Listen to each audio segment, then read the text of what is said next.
Chapter 4. In Chapter 4, we start our discussion on probability. Now, probability is something that we will deal with a lot during this semester. So, probability is a numerical measurement between 0 and 1 that describes the likelihood that an event will occur. The closer to 1, the more likely the event will occur. The closer to 0, the less likely the event will occur. Okay, one of the characteristics that is so important with probability is knowing the type of number a probability can be. All right, we know it's a number, and based upon this, what you have to remember is probability, it can be 0, it can be 1, or any number in between. That's it. Now, there are infinite number of values between 0 and 1, but if you're asked to find the probability, you need to always check, is my answer a number between 0 and 1? If it is not, then you know you have done something incorrectly. You need to get that drilled in your head, because so many times I see students that as we go in chapter 4 and 5 and so on, and they're asked to find the probability, they'll calculate 29.3. Well, that cannot be a probability. It has to be a number between 0 and 1. Now, probability of A, or P parentheses A, means probability of event A or probability of A. If the probability of A equals 0, then that means it is impossible, it cannot happen. The probability equals 1, that means that there is 100% probability of occurrence, that is going to happen. And then of course anything in between is just that. All right, so knowing that definition of probability, this states, are the following probabilities why or why not? So negative 0.41. No, that is not a probability because it is a number less than 0. 1.21.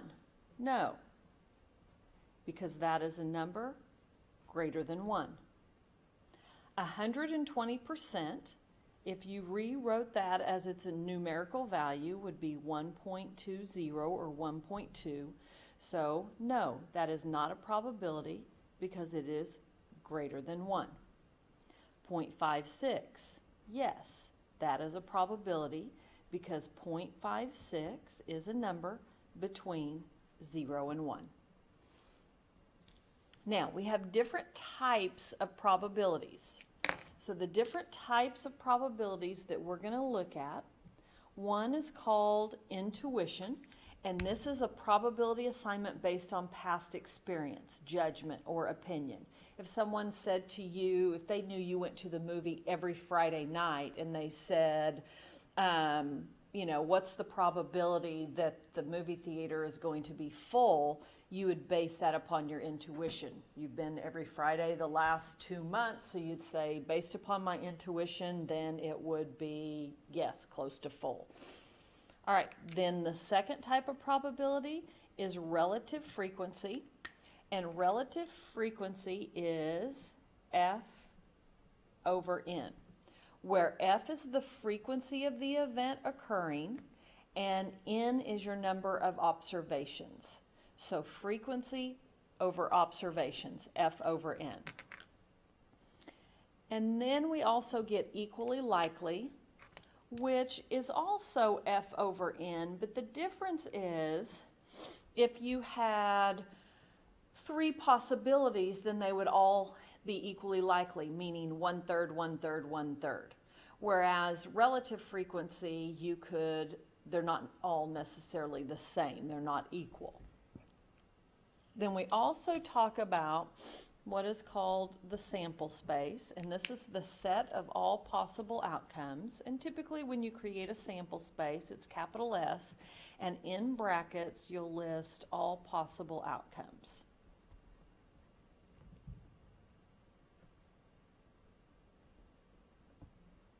So it would look like this. So now what we're going to do is take that definition of probability and relative frequency equally likely. We're not going to be calculating intuition really. We're going to be using either relative frequency or equally likely. We're going to look at some examples. All right, the first example. A coin is flipped 100 times and tails occurred 31 times.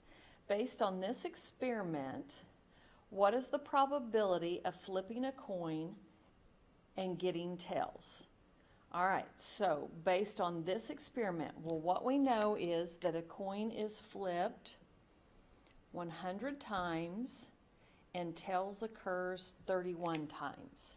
So based on this information, we would say the probability of getting tails. So what was the frequency, or how often did tails occur? 31 times. And how many observations were there? 100.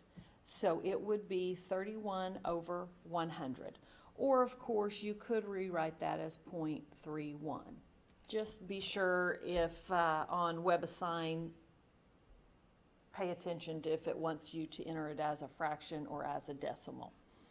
All right, next example, flip a coin. Okay, what we're going to do first is we're going to create our sample space. Well, when you flip a coin, what are the possible outcomes? Well, we know those possible outcomes are heads,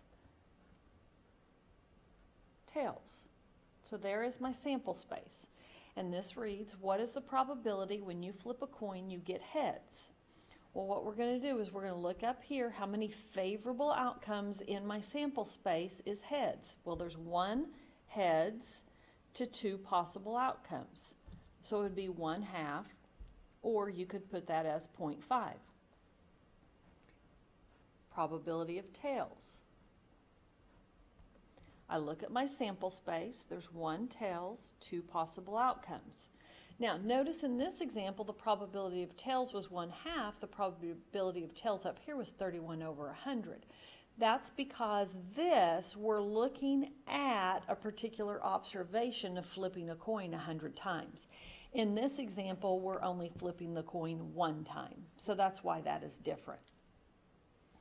All right, here we have an example of roll a 6-sided die. So if you roll 1 die, and it has 6 sides, your possible outcomes are getting a 1, 2, 3, 4, 5, or 6. And this reads, what is the probability? So I roll the die 1 time, what's the probability I get a 4? Where there's 1 4, and there's 6 possibilities. Favorable outcomes, 1 4, possible outcomes, 6. The probability of getting a 3. There's 1 3, 6 possible. Now, if you were to find the probability of each number, if you were to find the probability of 1, that would be 1 6, 2 would be 1 6, 5 would be 1 6, and 6 would be 1 6 as well. But then you may also be asked, what is the probability that you roll a die, you get an odd number? So I look up here, how many favorable or odd numbers? The 1, the 3, and the 5. So there are 3 out of 6 possible, and we always reduce our fractions. Greater than 2, that would be the 3, 4, 5, and 6. So it would be 4 6, or 2/3. What is the probability that when you roll a die, you get a number greater than 10?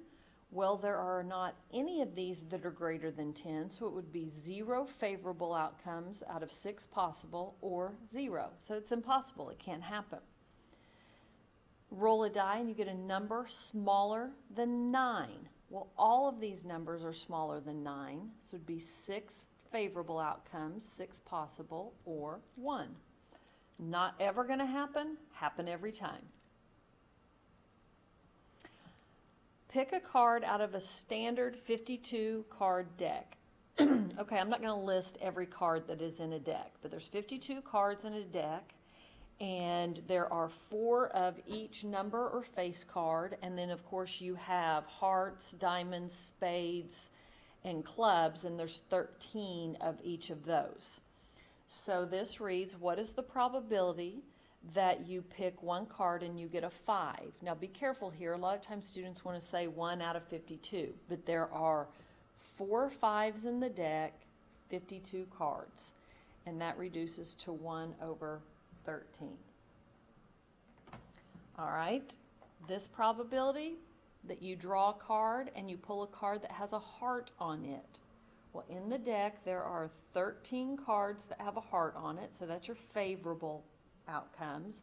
And there's 52 cards in the deck, so that is reduced to 1/4. Then this reads, what is the probability that you draw one card and that card is a king of hearts? So on the card, it not only needs to be a king, but it has to have a heart on it as well. And there is only one card out of the 52 that fits both of those criteria.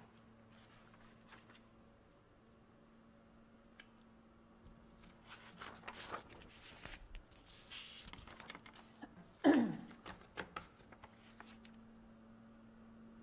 right, another example. A coin is flipped 3 times. Now previously we just flipped the coin 1 time and it was heads or tails.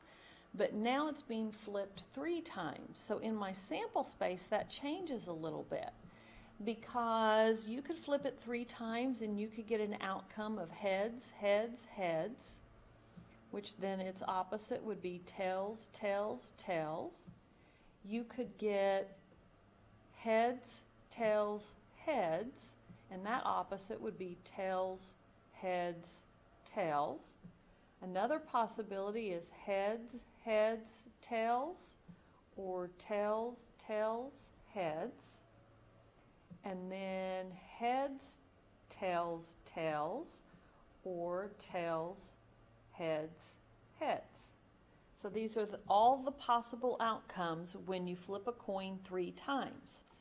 So this reads, what is the probability of getting tails, heads, tails? So it has to be in this order.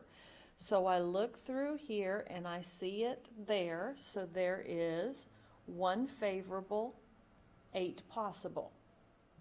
Now this reads the probability of getting exactly 2 tails. So that means only 2 tails in the 3 flips. Or I'm sorry, not tails, heads. Now this has 3 heads. Well, that's not exactly 2, so I don't count that. So here's 1. There's 2. And here is 3. So there are 3 of the outcomes out of the 8 that have exactly 2 heads. Now, wording that you need to be careful of is the probability of at least 2 heads. At least 2 heads means 2 or more. You have to be careful of that. So at least 2 heads. When I look at heads, heads, heads, I would include this because that's 2 or more. So I have 1, 2, 3, 4. So now I have 4 of the 8 that fit that, or 1/2.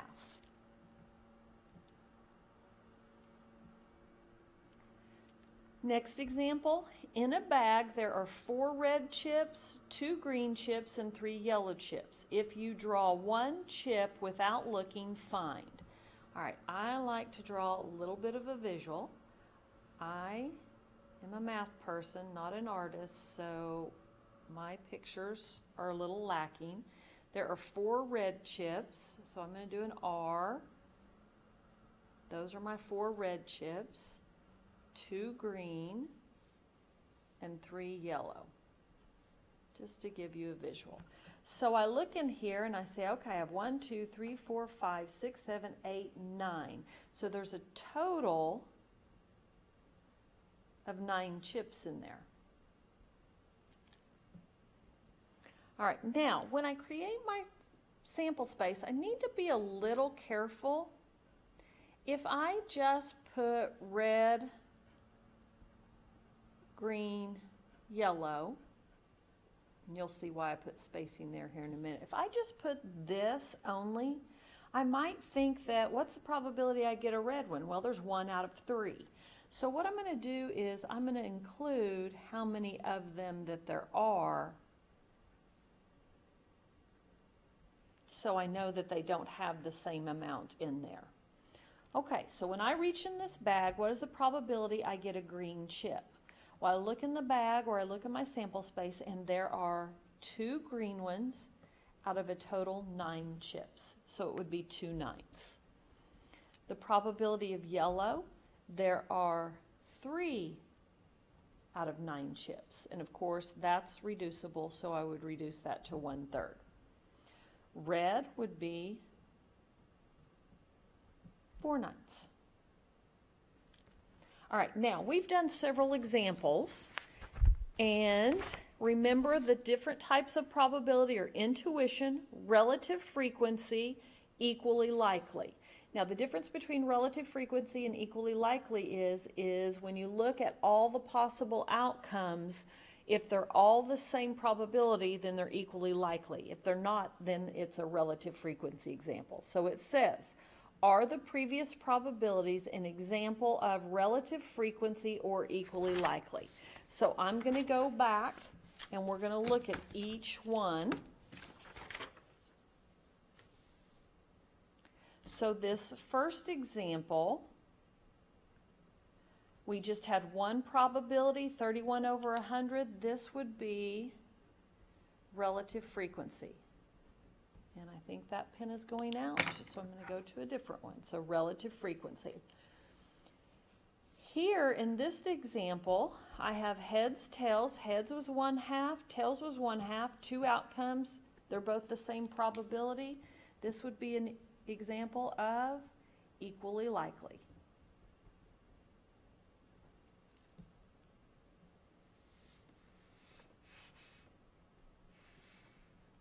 Now, we did lots of different probabilities on this, but to see if it's a relative frequency or equally likely, I want to look at what is the probability of each one of these. We found 4 to be 1/6 and the 3 to be 1/6, and if I were to find the probability of the 1, 2, the 5, and the 6, those would each have a probability of 1/6 as well. So 6 outcomes, each having a probability of 1/6. This is an example of equally likely.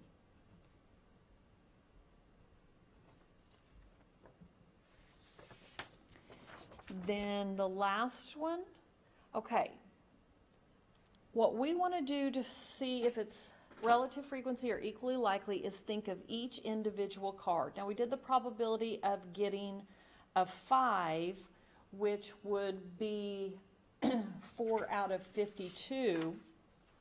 Well, actually, I'm sorry, we want to look at each card individually, so it'd be like the King of Hearts is 1/52. So then if I did the King of Clubs, that would be 1/52 and so forth.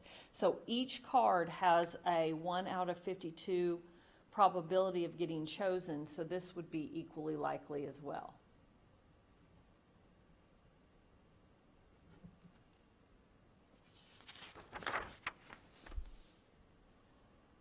All right, so this top example,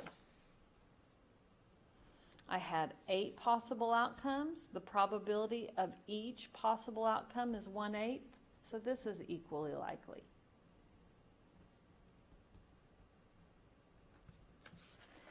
Then my last example was in the bag, and I had red, green, yellow. Well, green was 2/9, yellow was 3/9, red was 4/9. So the color is not equally likely. So this would be relative frequency.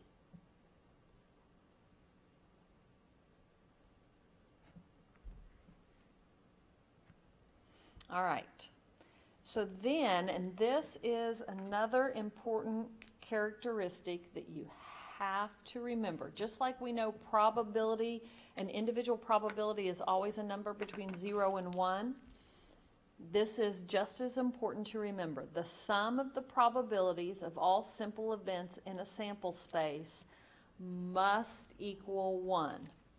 Here's what that is stating. When I go back up here, now I'm not going to use, I'm not going to use this example because we did not create the sample space on this. But in this example, we had a sample space, 1/2, 1/2. That adds up to 1. Here, each of these is 1/6. So you add those up, you get 6/6, which is 1. Here we had the sample space. Each one would have a likelihood of 1/8. You add that all together, you get 1. Down here, ooh, excuse me.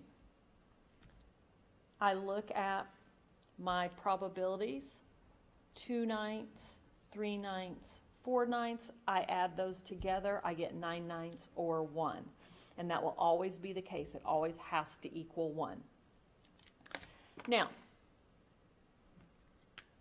a complement is something else that comes in handy when you're talking about probabilities. Now, the complement of event A is written as A superscript C, or the probability of not A.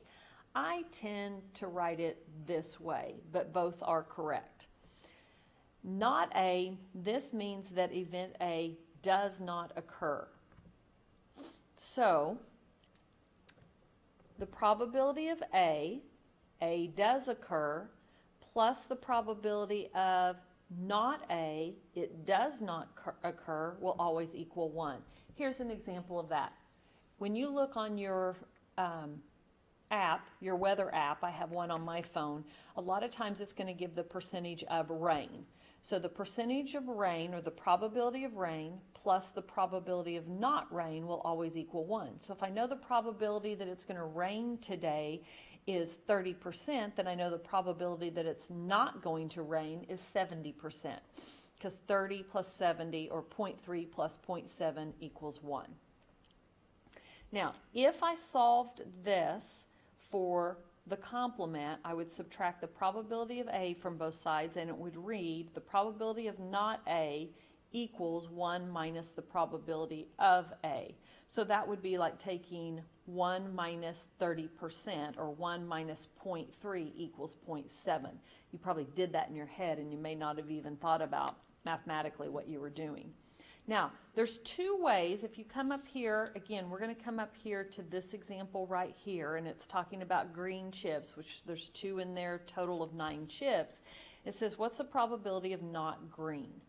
Well, a lot of times students will come up here and go, okay, not green is 7/9. So you can look at the bag and say, okay, there's 7 of them out of 9 that are not green, and that is correct.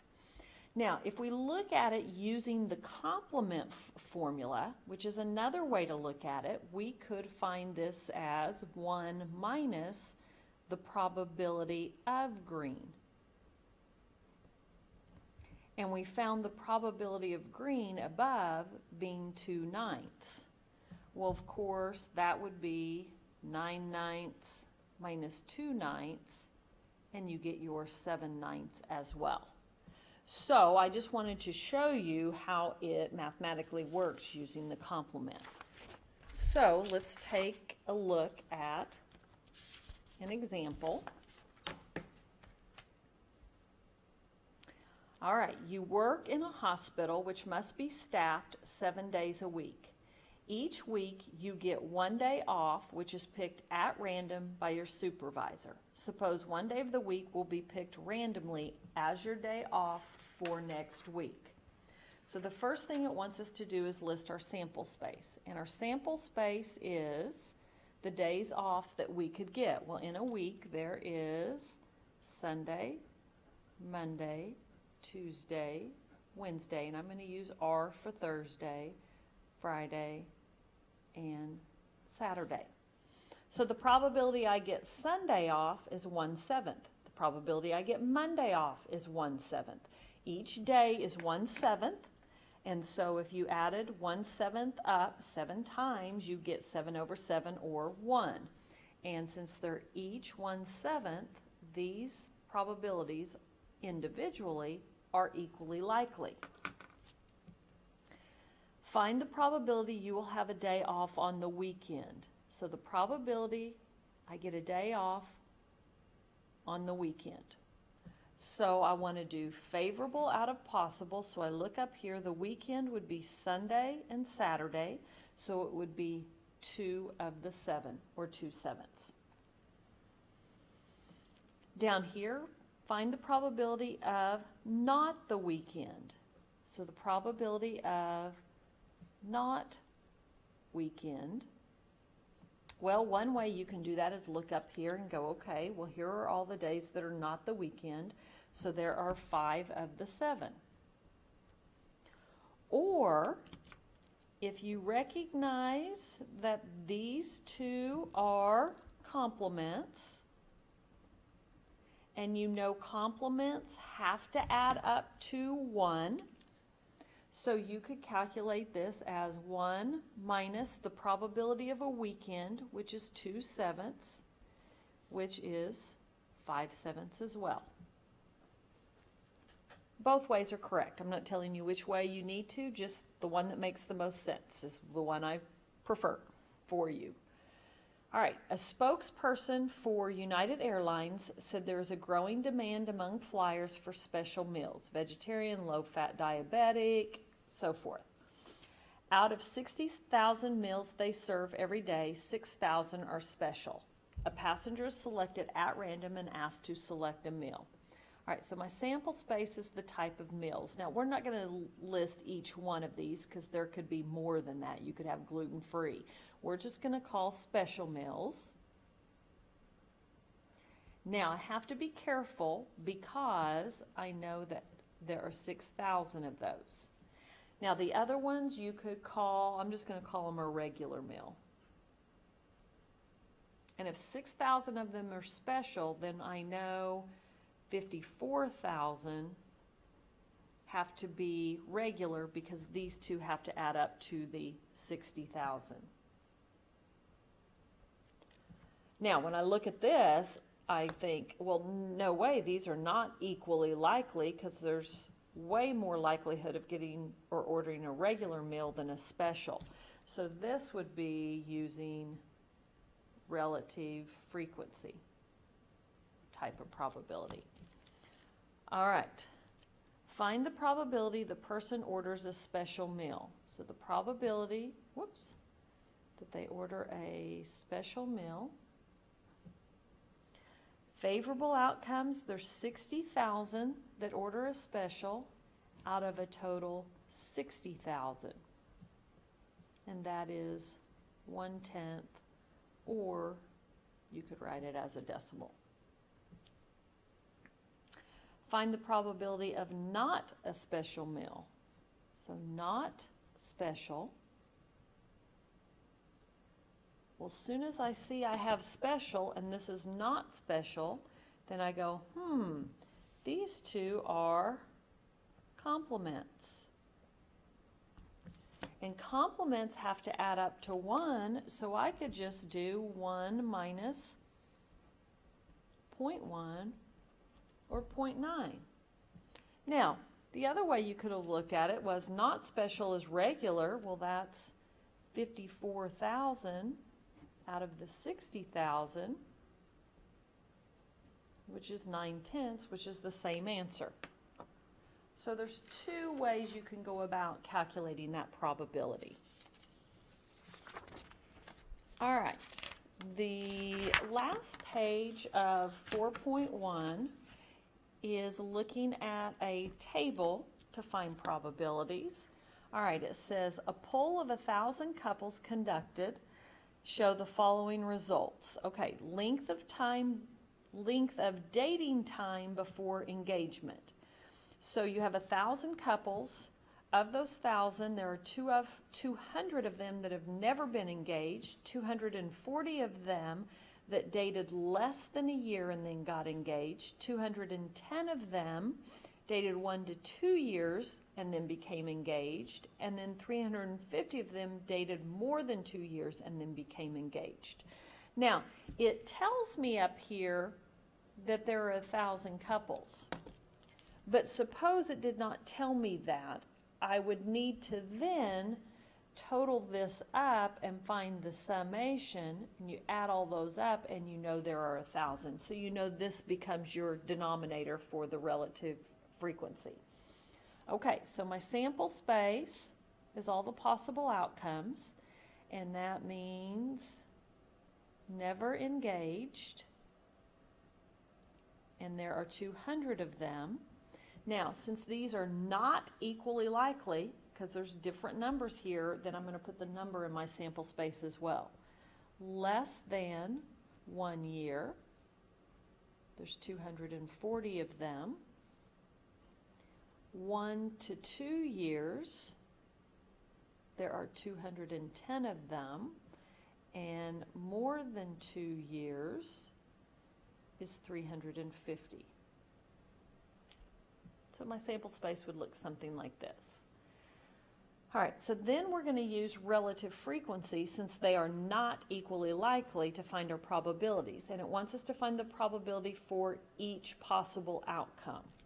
So the probability that they were never engaged, there are 200 couples out of the 1,000, which is 0.2, or you can do 2/10, which would be 1/5. So either simplified or reduced fraction or as a decimal. It's just easy to convert this into a decimal. The probability of less than 1 year would be 240 of the 1,000, or 0.24. The probability of 1 to 2 years is 210 over 1,000, or 0.21. And the probability of more than 2 years is 350 over 1,000, which would be 0.35. Now right here you can see these are not equally likely. So this would be an example of relative frequency. Now down here it says, do the probabilities add up to 1? So if we take these and we add these up, whether you add the fractions or you add the decimals, it does give you 1. So do they add up to 1? Yes. Should they add up to 1?